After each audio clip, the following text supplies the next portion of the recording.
Now, your Weather Authority forecast from meteorologist Amber Wheeler. Well, we're coming out of a beautiful weekend and heading into a warm week ahead. In fact, very warm, and also we're looking at fluctuations in the humidity with a weak cold front moving through, and that's really the extent of our weather drama, if you will, for the week. Right now, we're sitting at 66. We do have that south wind, so already getting that onshore flow back, so pulling in the humidity as we head into your Monday. It's not going to be a humid day like you feel in July or August, but you'll feel a little difference in the air as opposed to the last couple of days. But temperatures back to around 80, if not hitting the low 80s. Lots of sunshine still through the day tomorrow, so you'll still need the sunblock, you'll need the hat, the shades, because we don't have a lot of cloud cover here for your Monday. So again, a little humid for your Monday, but we do have a weak cold front moving through on Tuesday. That's going to sweep out some humidity. It's warm, but there's no rain this week. We don't have any rain really until probably after Easter. Easter being about a week from today, and I think beyond that is when we're going to start seeing our more active pattern pick back up again. So right now we have this surface high off towards our east that's helped to promote this onshore flow that continues into tomorrow. Temperatures again mostly into the 80s, but this weak cold front moves through. It is going to bring more cloud cover on Tuesday.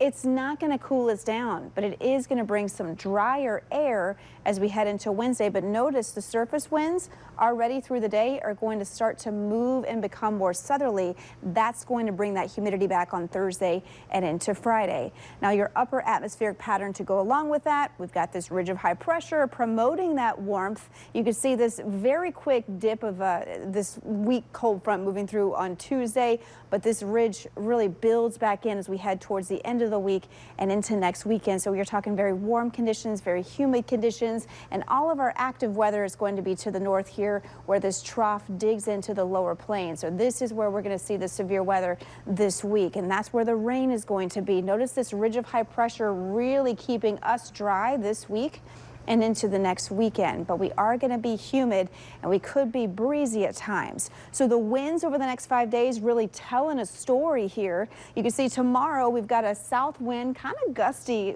through the day, not the windiest day, but right ahead of that cold front pulling in that warmer air. Once the cold front moves through, you're pulling in your drier air. Wednesday's our transition day as the winds start to shift, and then Thursday, Friday, we're right back at it with that southerly flow pulling in that humidity, really setting us up for a humid weekend next weekend. We also know we have the Crescent City Classic. We run in the morning, so you're running through the 70s. It is going to be a little humid, but luckily we are going to be a little breezy, so that does help with the humid factor. So here's your forecast for the next 7 days. Lots of temperatures returning to the mid to even the upper 80s towards the end of next week. Once that ridge of high pressure builds in, it starts to promote a lot of warmth here. Next weekend, a little more cloud cover. I really don't